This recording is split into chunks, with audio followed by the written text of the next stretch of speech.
Good evening, one and all. Welcome to Friday Waffle. Now, apologies about the all the reflections on my head, and also apologies about doing a waffle on the tablet. I know some of you don't like it. You think it's very Sinead O'Connorish, but what I won't do tonight is I won't turn it into a black and white video. I personally think it makes me look very mean and moody, but other people would beg to differ. So anyway, yeah, Friday Waffle time. It's Friday, thank goodness. Hope you've all had an alright week. My week's been okay. What have I been doing apart from working? Not a great deal. Gaming wise, now I did a live stream last night. Now it was a very impromptu live stream. I was going to do a video and it was about 10:30 at night. I thought, why don't I do a little live stream? So what was the games I was playing? I was looking at the Imagine label. It was Imagine label that Ocean putting out Konami games, stuff like Year Kung Fu, Greenberry, things like that. So it was going to start off as a short live stream, and it ended up running to almost 2 hours. I mean, I think it was the back of midnight by the time we decided to call it a day. Thanks to everybody that did tune in. I'm always very humbled and grateful to everybody's support. So, aye. What have I been doing in a gaming related? I've been playing a wee bit in the main cab. I bought an Atari ST, or was I given it? I can't remember exactly. I might have been given it actually. About 4 years ago. Now, I've not had any games. I've never had any discs to play in it. I've never really had anything to actually use in it. So this thing has basically sat in a box for the last, I was going to say 4 years. I'm talking rubbish. Well, maybe it is. You know what? It might well be 4 years.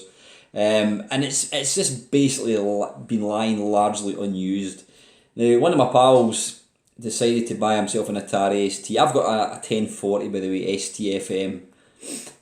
One of my mates bought an Atari 520 ST last week, and he also bought one of these. It's a device called a Gotek, and it's basically a little device that it emulates a floppy drive. And it got me thinking, I'm like, why don't I get one of them? So I bought this thing off eBay. It was 45 quid. I was hoping it was going to be one of these things you just plug in and away you go, but unfortunately it wasn't quite that simple. You had to open it up. You had to remove a few screws, which wasn't particularly difficult. You had to remove the power to the floppy drive and also the IDE cable. So then I got this thing, went to put it in, and I realised that the power cable that obviously came from the ST was too short, which means I couldn't physically mount the thing where it should be. There was like screw holes, so I couldn't physically mount it. And I'm like, I don't believe it. But to be fair, what I did was I went on eBay and I had a look. I just put STE floppy disk drive power connector, and up popped one. It was like $4.99 plus $2.99 postage, which is a rip off because it was basically a tiny little cable. Then just an off chance, I thought, before I go ahead and order it, why don't I just have a wee look? I had an old PC that I was given a few weeks ago. So I opened up this PC, and lo and behold, the power cable it goes to, I think it was the floppy drive, I think it was, is exactly the same. So what I did was I cut it, and then I sheared the cables, and my mate Ian, the guy that bought the Atari ST, he very kindly joined the cables together, and I've now got a working thing. So it's really good. Basically, you can either boot into Workbench, not Workbench. You can, what's it called? What was it called again? What's Atari ST interface? I can't remember. Gem, is it? I think it is graphical something. I don't know. Doesn't matter.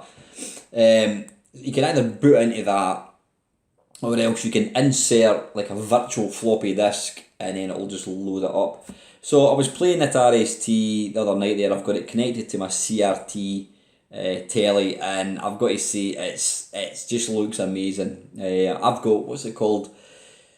Is it Sony Trinitron, I think it is, which is it's the purists' CRT TV of choice, and I was very lucky to get this one for, I think it was 30 quid about a year ago. It's a 32-inch TV, so I've got my SNES plugged into it, I've got my Mega Drive plugged into it, I've got my PC Engine, my Neo Geo, and I've now got the Atari ST plugged into it. So it's great having that now, and I'm going to start using it. But one thing that kind of struck me when I was playing it, and I kind of think unconsciously that was the reason I never really bothered about getting Atari ST working, was, now please don't, this is just my humble opinion, the Atari ST and the Commodore Amiga, the games were almost identical. They really were. If they weren't identical, it was because the Commodore Amiga one was slightly better. Bit more colours, maybe a bit smoother, and it definitely had better sound. I can't think of any game that is better on the Atari ST than it is on the Commodore Amiga. If anybody can think of a game, please let me know. And I think that's possibly why I've never really been too bothered about the Atari ST. I mean, I had the Atari ST back in the day. When I got it from the C64, graphically wise, it was incredible. You know, going from 8-bit graphics to 16-bit graphics. You know, stuff like Barbarian,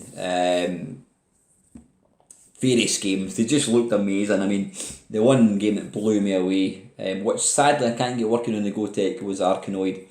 It was, for all intents and purposes, it was arcade perfect, plus you had the mouse to control it, which was rather nice.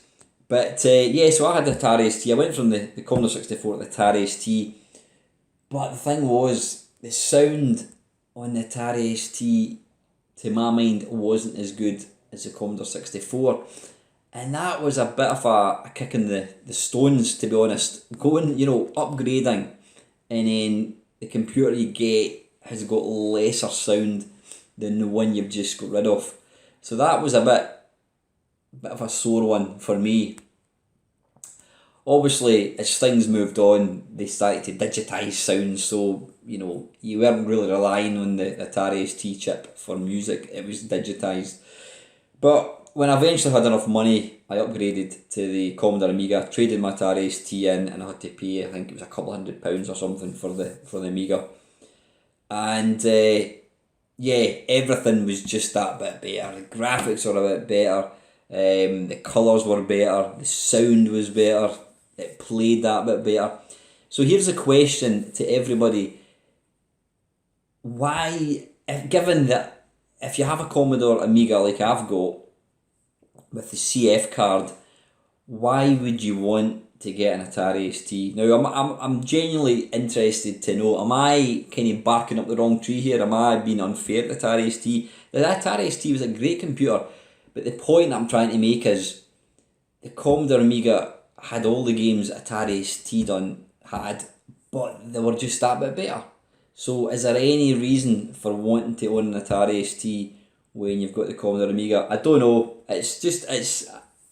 I'm genuinely curious as to whether I'm talking shite or not, and there's probably a high chance that I am. But anyway, I've been playing the ST, loading up a few games that I remember back in the day, so it's really, really nice to have that back again. Yeah, so I did the live stream last night. Like I said, it was good fun. Started about 10:30, and it was about 12:15, I think it was, when I finished. Another thing, just a quick thing, internet. Now, as we all know, especially if you've got a YouTube channel, you make content, you will always come across trolls, you'll come across nasty people. The thing is, when you put yourself out there on the internet, there's all manner of nasty people. There's people out to scam you, out to whatever you know what I mean. There's people out there just to try and take advantage of you. And there are people who you meet in life who firmly believe that the internet is just a bad place. Yeah, you can go and you can buy stuff from Amazon, you can send emails, you can watch dancing cat videos on YouTube, and that is about it. You know, the people that you meet on the internet are all evil and nasty and they're out to get you. Well, I would beg to differ. I have made a lot of friends that I've known for 20 years through the internet, And I'm going to give you an example. Tonight, I'm actually, in fact, this is why this is going to be a short video, because I've got to go and pick up somebody. I'm going to pick up my mate Mark and his wife. Now, the reason I know Mark, he lives in London. I first got to know Mark probably about 19 years ago, and we met on a virtual pool website, playing virtual pool. Now, if you don't know what virtual pool is, it's an absolutely stonking pool game. You can still get it. I think it's Virtual Pool 4. We used to play this on dial-up modem. Now, if you're under 20 years old, you're probably thinking, what the bloody hell's this guy on about? Before broadband came along, you had to plug in your modem with your phone. You had to unplug your phone, plug in your modem, and it was about, I don't know, 10 pence a minute or something. It was absolutely ridiculously expensive. And the download speeds were about 2.5k. No, not meg, k, 2.5k per second. But I don't know how they managed it. We were able to play online pool. Now, I'm going to have to go and let my dog out for a piss. He's standing at the door moaning, back in a tick. Yeah, so through the wonders of 2.5k internet, we were able to play online pool. Now, how on earth it could process it on a download speed like that, I have no idea. But anyway, this virtual pool, it's basically exactly what it says in the tin. It's a pool game. You use the mouse to queue. It's a great game. It's probably the most realistic video game pool that I've ever played. It's obviously very difficult to recreate it. But you basically log in. Now, what was it called again? It was you had to use an interface called GameSpy. Now, I don't think that's even a thing now, because PC games now, it's all Steam. But this thing called GameSpy basically allowed you to play online games. You know, this was before Xbox 360. You know, this was cutting edge. So you installed GameSpy, you ran the game, and you could chat to people. And yeah, I was playing this game against this guy, what was he called? Spooky Electric? I can't, you know, or was it Barry X? Doesn't matter what his name was, but I was playing against this guy and we started chatting, and we got quite a good kind of rapport going with each other, and we realised that we were both the same age. Mark's slightly younger, only not as good looking, and yeah, we realised that we shared the same interests. We shared the same interest in video games. So over the next sort of 6 to 12 months, we became quite good pals. We would arrange to meet online, play pool, and then about, I don't know when it would be, maybe about a year later, I actually flew down to not Heathrow, what's the other one called? Was it Stansted Airport? Stansted, I think it was. Is that the one just outside London? I think it is. And Mark picked me up, and he took me to his home, and I stayed with him and his wife and his daughter for a couple of days. And I remember people saying to me, you know, wait a minute, let me get this right. You are going down to stay with somebody you've never met before. And I'm like, yeah, but I know the guy really well, and they couldn't understand it. And it's quite funny because Mark always remembers, I think he told his daughter that this mad Scotsman was going to be coming down to stay overnight. And I think she was like, oh, what happens if he's a murderer? Obviously everybody associates Scots people with train spotting, and in particular Begbie. So yeah, this skin-headed Scots bloke went down to London, stayed overnight for a couple of days. I've been in touch with Mark ever since. Mark was at my wedding 8 years ago. I was at his wedding 3 years ago. And him and his wife are coming up here tonight. They're going to be staying overnight tonight and Saturday night. We're going to do some touristy stuff. I think we're going to go to the Falkirk Wheel, go and look at the Kelpies, which is a rather wonderful statue thing, or sculpture through in Falkirk. So my point is, people think the internet's just full of horrible people. Well, yeah, there are a lot of horrible people, as you get in real life as well. But my point is, I have made some lifetime friendships through the internet, including guys that I'm talking to right now, guys that are watching this Friday Waffle. I mean, when I was on last night doing my live stream, it's awesome because you get all these guys coming in. I'm not going to start naming names, but you all know who you are. All the people that I'm familiar with, you know me, I know you, I know your first names, and I mean, quite a few of the guys, I've met a few of the guys that watch my channel in real life, you know, it's awesome, it really, really is. So yeah, the internet is full of some nasty people, but it's also full of nice people, and it is a fantastic way to make like-minded friendships, you know. So anyway, right, it's 15 minutes. I'm really going to make this quite short, guys, because I've got to leave in about 10-15 minutes. So what I'm going to do is I'm just going to jump straight into the questions from last week's waffle. So kicking things off for the Friday Waffle. Hi Alan, have you seen those 1-up arcade cabinets that are being sold in the US? I tried a couple and the quality is only so-so. Your MAME cab is probably better. However, there's a rumour 1-up might make pinball tables soon, which has me intrigued. Would you ever buy such a thing? I've seen them. I have seen them now. Is it Boogie blah blah blah, whatever his name is, on the internet? He's got quite a few of them. My mate Dave, Retro Gaming Memories, Dave is really interested in them. Now, I've not seen them in the flesh. They do look nice. I think, are they something like 2/3 scale, so they're not full size. But I've heard a few people, the general feedback that I'm getting from this is the controls aren't that good. Now, I think they're selling for about £400. Now, my MAME cab cost me £400. Now, you could say, well, no, but you're getting the authentic thing. Well, it's not. It's an emulator. Now, there's nothing wrong with emulators, but my MAME cab's an emulator.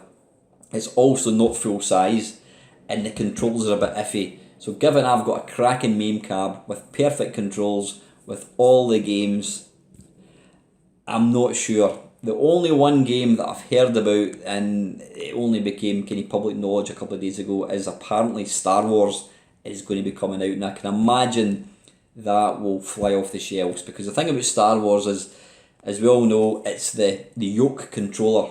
It's Star Wars is a game that is very difficult, almost impossible to really play properly unless you've got the yoke controller. Now, I didn't realise that, but my mate Dave did a video a couple of days ago, and he said that there is a company sells the yoke controllers, but they're £400. £400 just for a controller. So it's a bit of a big ask. If you buy one of these one-up, whatever they're called, 1-up arcade cabinets, it's going to be about it might be more than that. I think they're $400 in America. And as we know, we're going to pay through the nose. So I'm reckoning we'll probably get charged about £400.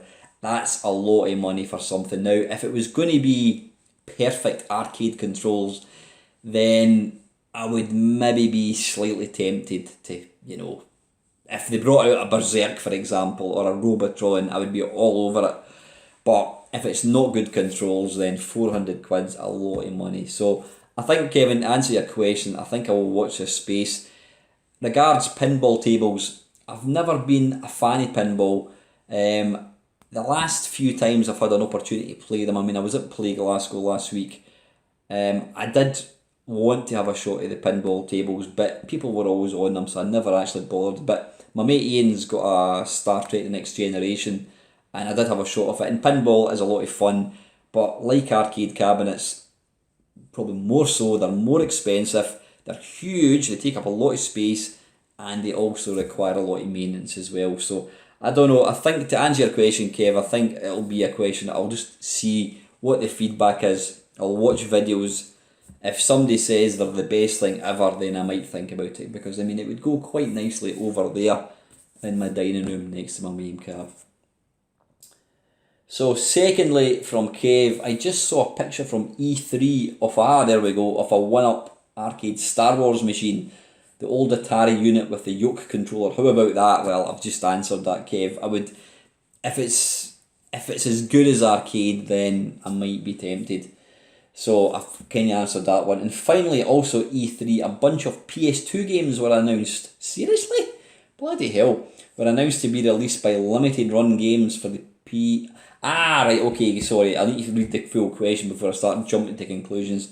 And finally, also at E3, a bunch of PS2 games were announced to be released by Limited Run Games for the PS4, and I'm wondering if you have any interest in PS2 games being newly ported, considering the PS5 might actually play PS2 natively.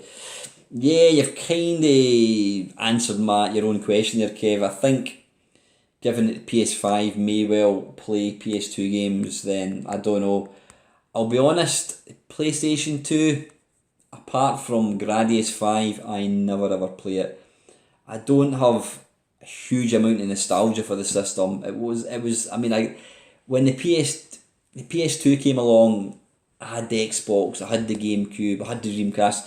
So you're kind of spoiled for choice. Whereas back in the day when I had my Commodore 64, that was the only machine I had. Now I'm spoiled. So I've never really got into the PlayStation 2. You know, I can't say if you're to ask me to name my 5 top PlayStation 2 games, apart from Gradius 5, I would kind of be struggling. I'd maybe go for Ape Escape, I think it was, maybe Spyro.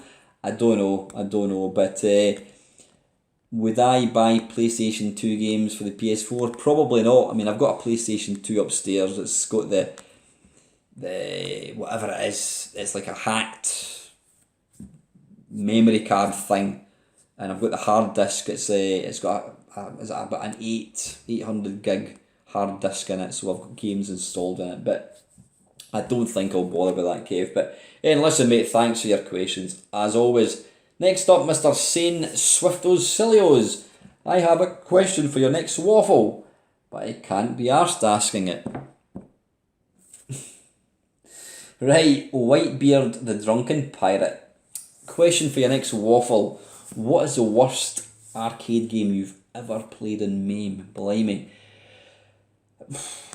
I've played a few crap games, but the game that I'm going to go for, it was a game that my mate Alan Brown suggested I play, and I have done a video of it. I can't for the life of me remember what it's called, but to try and summarise, it's basically a bootleg or a hack or a rip-off, call it what you want, of Rolling Thunder, except it's people, well, guys, it just looks like a gay pride game. It's got a guy who looks like Mario taking part in it. It's a bloody awful game. Wait till you see it. In fact, I was going to say I'll try and put a link up there. If I can remember the name of it, I will put a link to it. I can't remember what it's called. If Alan watches this video, please tell me what it's called. But yeah, it looks like a kind of guys dressed up. They're not dressed up as women, but it's like it reeks gay. Now I've got absolutely no problem with that at all. But it's a truly awful game. So that would probably be about the worst one that I've played. I actually played okay, to be fair. But yeah. Right, anyway, thanks for your question, buddy. Matroid, quite excited to see some of those PC games, Alan. I'm not a big PC guy myself, but there were definitely some good times had in them back in the day. Doom, Quake, Duke Nukem, Terminal Velocity, Descent, Magic Carpet, and the like. Yeah, I was mentioning I've got this humongous 370 gig download of PC games, DOS games, so I'm going to start to do some kind of 10-minute mashups. Quite looking forward to that. Next up, Chris, wakey, here's a question for next time. Can you name 5 favourite games across any system that you've totally completed? Have I even completed 5 games? Possibly, right. In no particular order, I've completed Robin of the Wood on the Commodore 64. That was released by Odin Graphics. It was pretty dull. I've completed Castle Wolfenstein. I've completed Beyond Castle Wolfenstein. I've completed The Last of Us on the PlayStation 3 and the PlayStation 4. And that's how many? 4. What other games have I completed? Not many. I really haven't completed many games. Have I completed Dead Space? I think I've completed a couple of Dead Spaces. I completed Doom back in the day. Not too many. Yeah, that'll be 5. But anyway, Chris, thanks for your question, mate. Next up, the oldie gamer Steve. Sometimes I hate being old, but then I think of modern gamers today and I'm happy that I'm old. I think today's gamers will never have the joy we have of playing a game we loved decades ago. I'm happy I lived through the Spectrum, Commodore 64, Atari era. Modern gaming is, well, crap in my opinion. Also a question, what game box packaging did you love the most? For me it's Elite, that black Acorn Soft box with 2 manuals, keyboard overlay, quick guide, ship poster, and more. It was awesome. Well, funny you should say that, Steve. I actually rebought Elite just for the box. I could go and get it and show you it, but you've seen it before. And besides, I can't be arsed. Yeah, that was when boxes were boxes. You got tons of stuff for your money. Nowadays, you buy a Switch game or a PlayStation 4 game, you get the disc, and that is it. It's a completely hollow experience now, and I think that's why I do like the old systems. I mean, back in the day, you bought a game, you couldn't wait to read the instructions. You would read all about it. You read it from cover to cover, and then you would load the game up, and it was exciting. And now you just load the game up, and there's no back in a tick. I've got a dog scratching to get in. Sorry about that. Yeah, nowadays it's just you get the disc and that is it. There's no instructions or anything. But yeah, Elite was awesome. It really was. I can't think of any other ones that were probably anywhere near as good as Elite. That had to be probably about the best. I know maybe a few years ago you got like a new game for the 360 and you got like the special edition and it came like a figurine and all that. But you had to pay more money for it. Whereas these games like Elite, you didn't have to pay more for it. You paid for the game and you got all the stuff with it. That poster that we're talking about actually adorned my bedroom wall for many, many years. So yeah, anyway, thanks for your question, Steve. Lacosa is saying, as soon as you read the question about favourite budget games, I thought Kickstart 2, definitely with you in that. I thought Booty was shite. I thought the very, very same until I actually played it and I realised it's actually not a bad game. It's quite a fun little game. Colin is saying, regarding nostalgia, today's generation will have no nostalgia because the technology is ambiguous these days. We grew up when it was up and coming and personally I'm glad I did. You're absolutely right. It was a brand new thing. Now it's as commonplace and accepted as having running water, having a bath, having electricity, having the internet. Back then it was a brand new thing, and the fact that each computer looked differently, the Commodore 64 was different from the Spectrum and it was different from the Amstrad, it was different from the BBC. Now a PC is just a sterile thing, it's got no personality to talk of at all. Yeah, let's see, wee Bob, like others I forgot what I had asked in the previous waffles. Sorry. It was great to meet you today, as I wrote on a different comment. Hopefully we'll get a chance to catch a coffee at some point. Absolutely, Bob. Yeah, I bumped into wee Bob. I'm calling him wee Bob. He's bigger than me, but that's what he chooses to be called. Yeah, I was talking to wee Bob at Play Glasgow. Great to actually meet him, but we will definitely need to get together and maybe do a co-op video, something like that. Next question from wee Bob. Having met you at Play Glasgow, do you get any nostalgia at the event? How do you find the nostalgic effect differs from your MAME cab at home to the Play events? I was there today and it was my second time and it almost feels a wee bit overwhelming. That nostalgia just doesn't kick in for me. That plus trying to go into some of the cabs. I don't really get much of nostalgia, certainly at Play Glasgow. The bright lights doesn't really lend itself to playing video games, I'm afraid.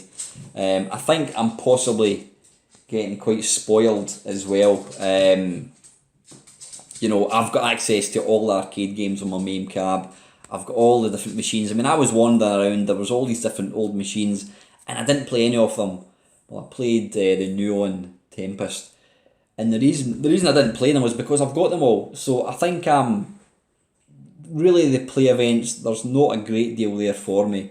It's nice to meet people, but yeah, I don't get much nostalgia. I remember going to my very first Retrovision event, which was the brainchild of Mark Racing, and this was way before any of these play events was a thing. This was back in 2001, and I remember going into the pub, and there was a couple of arcade machines, there was all these old machines, and even these old machines, I'd never played them for years, and that was awesome. It was literally like going into a time machine and going back to 1985.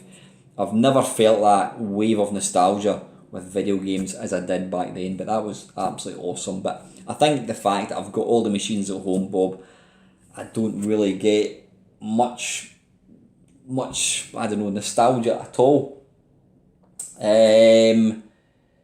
Yeah, that is all the questions. So listen, guys, I know it's a short waffle. If you want to watch me talking pish, go and watch my live stream from last night. You've got 1 hour and 52 minutes of quality pish. So it just leaves it for me to say I hope you all have a wonderful weekend. Thank you, as always, to your constant support. I really do appreciate it. And as always, guys, thank you very much for watching.